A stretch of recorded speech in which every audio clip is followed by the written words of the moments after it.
Halo guys, kembali lagi di Rika Official. Jangan lupa like, komen, dan subscribe ya. Selamat ulang tahun sayang. Apakah kamu bersenang-senang selama aku tidak ada? Pasha bertanya sambil tangannya mulai turun menuju inti tubuh Anya dan membalainya hingga membuat tubuh Anya gemetar. Sementara mata kelam tajamnya mengunci sorot mata Anya yang menatapnya dengan kebencian. Hentikan, jauhkan tangan kotormu dari tubuhku. Anya berteriak dengan ekspresi jijik mengusir Pasha yang telah menempel di atas tubuhnya bagai seekor parasit yang menjijikkan. Pasha hanya terkekeh mendengar ucapan tajam Anya. Sambil menatap tajam, ia malah berkata dengan santai tanpa menghentikan aksinya. Sepertinya kamu kurang senang. Apakah karena aku belum memberikan hadiah utamanya? Hadiah utama kepalamu, lepaskan aku. Aku bilang lepaskan. Anya meronta-ronta berusaha menggerakkan kaki untuk menendang Pasha. Namun tidak mudah baginya karena Pasha malah semakin kuat mengunci kedua kakinya dengan kakinya. Tidak akan, hingga kamu mendapatkan hadiahnya, jawabnya santai sambil setengah berdiri dan mulai melepas semua yang melekat di tubuhnya. Memperlihatkan sesuatu yang membuat Anya sontak memalingkan wajahnya dan memejamkan kedua matanya. Sangat tidak ingin melihatnya. Kalaupun bisa ia lakukan, ia ingin menendangnya dengan sangat keras hingga lelaki itu terjungkal. Namun, ia tidak bisa juga melakukannya. Sebelum Pasha mengunci tubuhnya dengan kuat, hingga ia tidak bisa berkutik lagi, lelaki itu melucuti kain terakhir yang masih menempel di tubuh Anya. Lalu kedua tangannya menahan dengan erat wajah ketakutan Anya, memberikan seringai yang tidak akan pernah Anya lupakan. Lalu bibirnya turun untuk melahap bibir Anya seperti biasa tanpa kelembutan. Katakan kamu mencintaiku, perintah Pasha di sela-sela ciumannya yang tentu saja ditolak mentah-mentah oleh Anya. Ayo katakan sayang. Cih, balas Anya ketimbang menuruti permintaan Pasha sembari berprasangka Pasha akan menamparnya karena balasannya.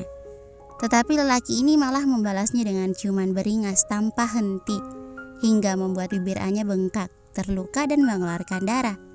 Rasakan, itu karena kamu bandel, gumamnya tanpa memiliki rasa berdosa sambil bibirnya bergerak turun ke ceruk leher Anya.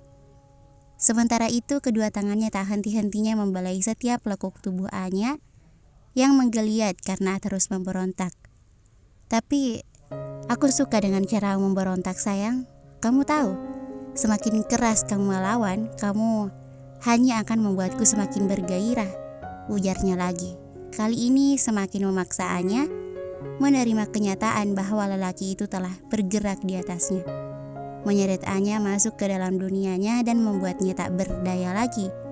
Menyiksa Anya dengan memaksanya menikmati permainannya, dan air mata tumpah saat ia merasakan kehilangan sesuatu dalam dirinya. Namun Pasha tanpa ampun terus memaksanya membawa ia naik menuju puncak, menyesatkan nalurinya dan membuatnya frustasi secara bersamaan. Membuatnya membenci setiap desah yang berhasil lolos dari bibirnya. Setiap kali lelaki itu bergerak dengan ritme yang memabukkan, Anya telah gagal mempertahankan dirinya dan ia merasa hancur hingga berkeping-keping dalam gelombang besar yang Pasha ciptakan untuknya.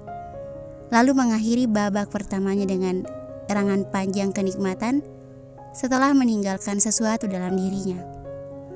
Sesuatu yang ingin segera Anya bersihkan. Tetapi ia tak berdaya. Tubuhnya lemas, terpasung dan ia hanya bisa menangisi nasib buruknya. Melihat Anya menangis terseduh-seduh karena putus asa, Pasha yang ambruk di atas tubuh Anya terkekeh sambil berkata dengan suara parau, "Aku sungguh tersanjung. Kamu sampai menangis bahagia karena hadiahku. Pergi," pinta Anya dengan isak tangisnya. "Pergi." "Tidak mau, ini kamarku juga. Ini ranjangku, termasuk kamu di atasnya adalah milikku, istriku sayang." Pasha membalas dengan nada mencemooh, tepat di telinga Anya sebelum tubuh lelaki itu berguling ke sampingnya dan menyeringai puas sebelum mulai memejamkan kedua matanya. Masih membiarkan Anya dengan kedua tangan terborgol dan ia sengaja melakukannya untuk menyiksa Anya hingga pagi. Bahkan dengan sengaja pula Pasha membiarkan tubuh Anya terbuka begitu saja tanpa selimut di tengah hembusan dinginnya udara dari AC yang sengaja disetel sedingin mungkin, membiarkannya menggigil dalam ketidakberdayaannya, seolah sedang menyiksa Anya perlahan-lahan. Dengan bola mata merah dan penuh kebencian, Anya menatap Pasha dan mengutuki setiap hela dengkuran napasnya yang begitu mengganggunya sepanjang malam. Anya, Arta berteriak memanggil nama Anya. Ia baru saja mimpi tentang Anya di atas meja kerjanya, mengejutkan salah satu anak buahnya yang kebetulan sedang melintas di depannya, hingga membuat sedikit kopi panas di gelasnya yang dibawa dengan hati-hati tumpah. "Waduh, Mas Bos ngegitin gue aja," kata anak buahnya dengan logat Jawa yang medok sambil geleng-geleng kepala. "Sorry Jok, gue habis mimpi buruk." Arta mengusap sudut bibirnya yang sedikit basah. Joko, nama anak buah itu, ternyata tertawa mendengar alasan Arta sambil berkata, "Mimpi dikejar-kejar setan, Mas." Arta tidak menyahut karena mulutnya menguap lebar sekali. "Dikejar-kejar utang lebih serem," sahut Arta tidak serius, membuat bibir Joko mencebik akan jawabannya. "Seharusnya sampean itu sebelum tidur baca doa dulu, Mas," ujar Joko memberikan saran sambil meniup gelas kopinya dan menyesapnya pelan-pelan untuk menyingkirkan rasa kantuk karena masih dikejar deadline pekerjaan mereka yang belum kelar, hingga mereka berdua terpaksa lembur untuk menyelesaikannya di kantor. "Ya mana gue tahu, tadi bakal ketiduran," Arta menimpali dengan sengit. Joko kembali tertawa, lalu berlalu meninggalkan Arta, kembali ke tempat asalnya berada untuk melanjutkan pekerjaannya. Setelahnya, kening Arta berkerut. Bukan hanya mimpi buruk saja yang barusan ia alami. Sejak kemarin, pantatnya pun kembali sering berkedut, yang mana Arta sudah sangat percaya bahwa setiap kali pantatnya kedutan pasti ada saja hal buruk yang akan menimpa dirinya atau orang terdekatnya. Dan tadi tiba-tiba ia bermimpi buruk tentang Anya yang mengulurkan sebelah tangannya sambil berteriak, "Tolongin gue," sebelum akhirnya sosok itu hilang ditelan oleh pekatnya kegelapan. Membuat Arta ingin mencari tahu kabar Anya yang 3 hari lalu tanpa sengaja ia jumpai di pasar malam. Arta lalu membuka ponselnya untuk mengecek kabar Anya melalui sosial media dan menemukan sesuatu yang membuatnya tersenyum senang. Arta menemukan Anya telah mengunggah foto permen kapas bentuk hati pemberiannya dengan memberinya sebuah caption yang lantas membuat Arta tersenyum makin lebar. "Simple but sweet." Diunggah 3 hari yang lalu setelah pertemuan mereka. Tidak menyangka jika perempuan itu akan menyukai pemberiannya.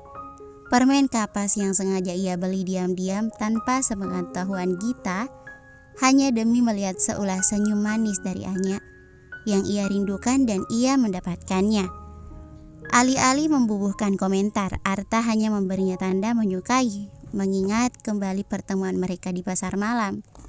Andai saat itu tidak ada Gita di sisinya, Arta sudah pasti akan mengajak Anya berduaan naik biang lala, komedi putar, bergandengan tangan sambil makan permen kapas berdua. Halunya sungguh keterlaluan. Arta segera menepis imajinasi terlarangnya. Anya sudah menolaknya mentah-mentah dan memilih menikahi laki-laki itu. Tidak pantas dirinya memimpikannya lagi. Ia harus terus berjuang move on dari Anya, meskipun itu sulit baginya. Meskipun ia telah memilih mencari Gita hanya untuk melarikan diri dari perasaan terdukanya. Meski demikian, mendadak Arta teringat awal pertemuan mereka di pasar malam 3 hari yang lalu.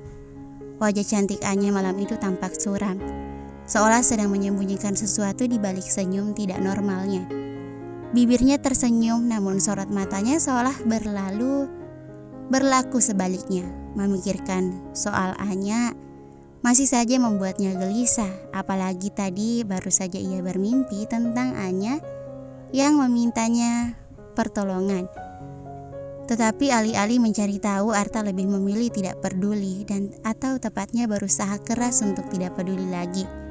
Sambil menatap ke arah jam dinding yang telah menunjukkan pukul 2 pagi, Arta mengambil sebungkus rokok di laci meja kerjanya, menyalakan sebatang lalu menghisapnya dalam-dalam untuk mengenyahkan rasa gelisahnya. Joko. Arta memanggil Joko sambil menghisap rokoknya. Yo mas, ono opo? Joko yang sedang berkutat dengan laptopnya bertanya. Ada apa dengan bahasa Jawa yang sedikit Arta ketahui karena sering mendengarnya dari Joko saat mereka mengobrol. Tolong bikinin gue kopi dong, pinta Arta sambil mulutnya kembali menguap lebar. Siap bos, Joko bergegas menuju pantry. Bersambung, thank you for watching.